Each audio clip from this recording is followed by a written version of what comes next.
స్వాగతం. ముందుగా ముఖ్యం ఆర్థిక సంవత్సరం ముగింపులోగా ఇంటి పన్ను వసూళ్లు వేగవంతం చేసి ఆన్లైన్ పన్నుల విధానంపై ప్రజలకు అవగాహన కల్పించాలని కడప మండల అభివృద్ధి అధికారి MPDO Jatta Vallabhula Srinivas, deputy MPDO S Srinivas పేర్కొన్నారు.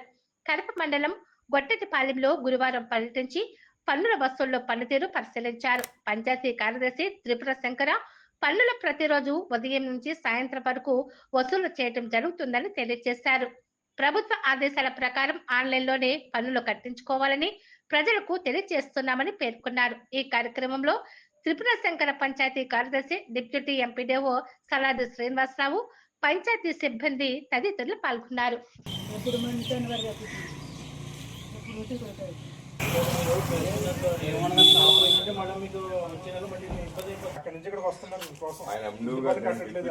మూడో తారీఖు ఇచ్చారు మీ పంచాయతీ మరి పనులేం కట్టరా మొన్న నెలాఖరు దాకా లేదు దాని గురించి వచ్చారు.